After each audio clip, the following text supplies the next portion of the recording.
Well, we're back into our second match of the, or we're getting into our second match, I should say, of the day. Mixu versus Lightforger. It's going to be another Karath versus Aru matchup, it looks like. We do have a fresh face in Ajari, but of course we already seen a little bit of Mala in our set number 1. We got ships passing in the night. I love to see it. About the teapot scouting right past each other. Yep, sometimes you just want the information. You don't want to do the micro early on, right? I feel like I want to give the edge in this matchup to Mixu. He was a semi-pro SC2 player from Finland. Not that makes him like better, but we do see a lot of good esports players from Finland. So maybe, got that Scandinavian advantage, I suppose. But it's that Nordic blood. I don't know what it is, coming up. Hey. And coming back from, we had a bunch of little bit of Swedish dominance in Super Smash Bros. Melee for a bit. And of course, you do see a little bit of Swedish dominance in games like League of Legends, as well as, I believe, Hearthstone. Doesn't Hearthstone have some pretty good players? Oh, yeah, definitely. Yeah, for sure. I did Hearthstone for a number of years, and yeah, definitely get a lot of players. And my Nordic blood, of course, screams out for esports success. We do see they expand into Legion Hall development here for Mixu. Pretty standard opening. We did see the Ether Extractor expand, Ether Extractor and Legion Hall. And we're seeing the double altar of the worthy put out from Lightforger with the expand as well. Mixu might be able to sneak in and see what kind of opening we have here. So we'll probably see a pack of Mass Hunters and a third altar of the worthy as well. So gonna go ahead and see how we expand here. Are we just gonna have a pack of Mass Hunters trying to tech towards their offering ability, and then try to see if we have some dominance moving forward? So I'm gonna go ahead and start to be developed here on the side of Mixu. One of the things I was looking at just a moment ago was, did Mixu scout that third altar? Because if you don't scout it, then you might have a little bit of an off sense about like how many units you might end up dealing with. It looks like they did see it. Is there a third one actually there? That one down by the extractor. Okay, no, that's a little bit different. So looks like they should know everything that's coming their way, which is going to be, again, a bunch of Icors going on the map early, it looks like. Murder Hollow is going to be developed as well. So we're going to have that immediate rush into Icor one more time. So Icor going to go ahead and be the go-to opening, it seems, for the side of Mala players for this tournament. But again, like I said, speed kills and a lot of things, not just in Immortal. And the Pyre camp is going to go ahead and be contested by this pack of 1, 2, 3, 4, 5 Icor here. Right. Get that 6-1 coming in from the back, but a little bit low on the initial dash, but we are here.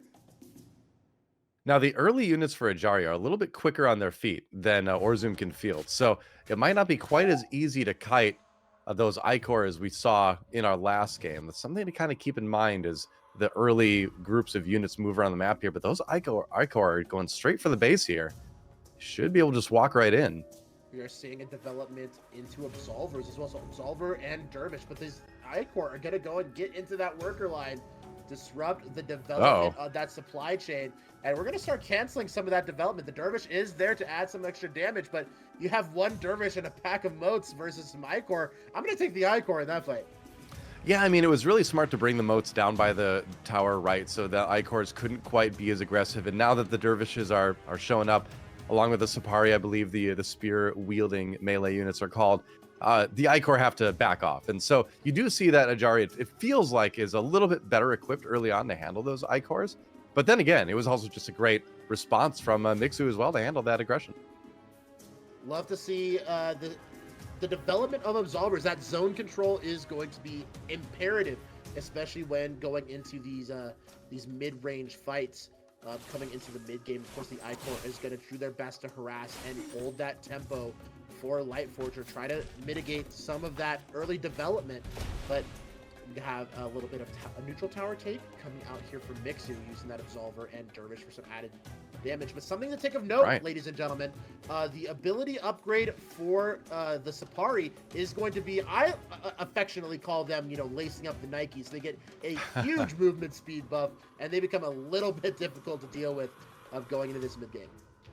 Yeah, again, you're absolutely right. Just another thing that makes the Icor a little bit less effective. So will we see a little bit of a tech change earlier from Lightforger as far as what he wants to field out on the map here? That one absolver too. It's if you can keep it safe. That's a lot of turreted damage when it sieges up as for lack of a better term. But you know, you say absolver, I say ring fit. A ring fit. I like to call him the pitching machine. So you like imagine like in baseball, just absolutely laying down those fastballs going into those early fights. Feels really good to see him, especially once you get them deployed and really start cranking out that DPS. Thrums Early on Thrum. the map. I love it. I love it. This is exactly what we wanted to see from Lightforger, right? Moving quickly into that air tech. The Thrum are going to be so annoying to deal with early on, harassing that mineral line. They're so fast. They do a good amount of air to ground damage. And yeah, just going to chase the motes, the workers, away from that alloy. Yeah, it looks like they're really trying to make use of this movement superiority. Thrums and Icors seem like the flavor of the month here for these Mala players. Trying to get into those mineral lines and really slow down that middle game dominance that you'll see from Ajari and Orzum players. But counterpunch coming out, Absolvers working their way, and the Scepter as well. Oh my god. Coming in to put in some extra harass onto this expansion. And once you get those Absolvers deployed, it is absolutely huge DPS going down here onto this expansion. I mean, that base is just gone. That expansion is done, right? That is a huge blow for Mixu, or for Lightforger rather, to take early on. And I don't know. I mean, they've got another expansion, but like how easy is this to even recover from? Right? Okay, just gonna teleport him back. I must go. My people need me. We are out of here. I love Ajari. Go ahead and get all those units back to safety, back to the expansion, back to the Pokemon Center. Dun, dun, da, da, da. And so they're gonna get back onto the map sooner rather than later. But again, that is a pretty significant Pyre investment there from Mixu. Mixu gonna go ahead and fall about 90 Pyre back, but taking that expansion, more than worth the 90 Pyre. Yeah, I would say so. I think that's a pretty small fee to pay to deny your opponent all those resources, all that ability to take up and expand.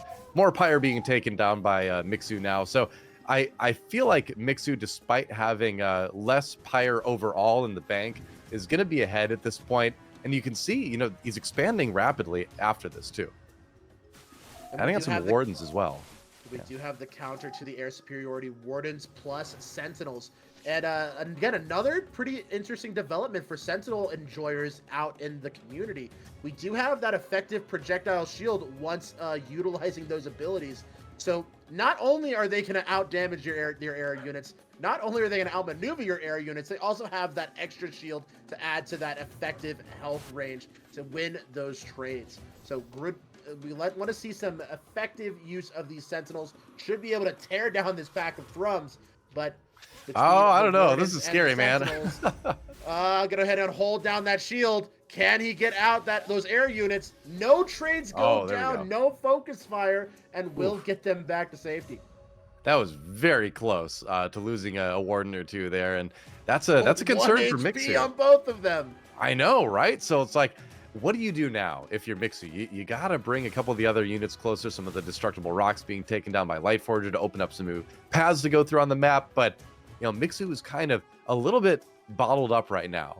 So on the defensive for the moment, Lightforger taking advantage of that and going out, clearing some of the map, clearing out some of the neutral towers, paving the way for this Thrum to harass even more. Okay, working down the empty river, the dry riverbed, and gonna go and pass. I don't believe they were spotted out by those pack of Scepters, and should be able to get some harass here on those developments on the expansion. Absolver's there to kind of hold down this hill entry and looking to hold down this entrance to this first Pyre camp location. Will get pushed back out. That's a lot of Absolvers. That's going to be a huge amount of zone control moving into, especially once the Ancient pops back up. You're talking about DPS onto neutral objectives. Absolvers are the best for it. Castigator also being invested in. Castigator's huge amount of splash damage on those air units, and is going to be imperative to dealing with behemoths and Thrum packs. Absolutely.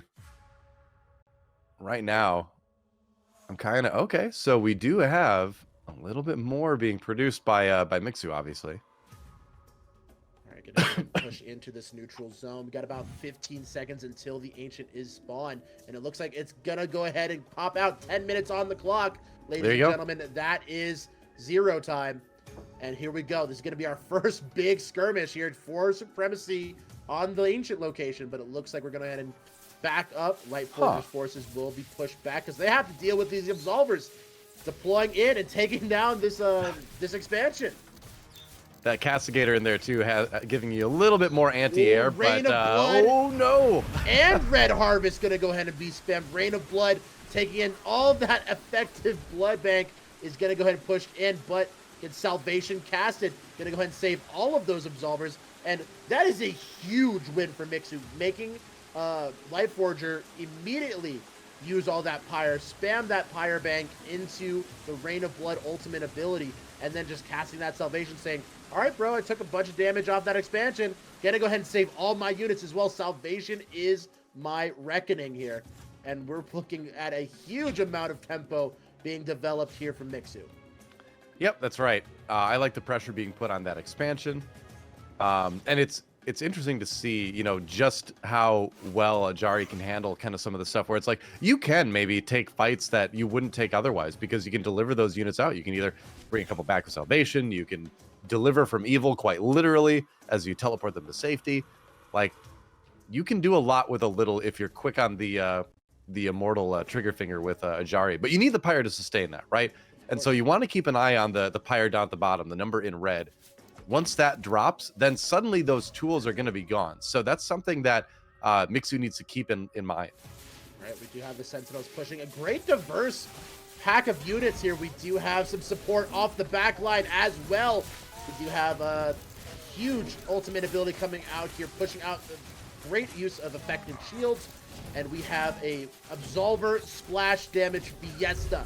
And of course, the Scepters on the backline providing incredible support, pushing down on this expansion. That's going to be taken. Castigator splashing down the pack of Thrums. The Thrums cannot provide the overhead DPS that they're needed. The Sentinels pushing them back as well.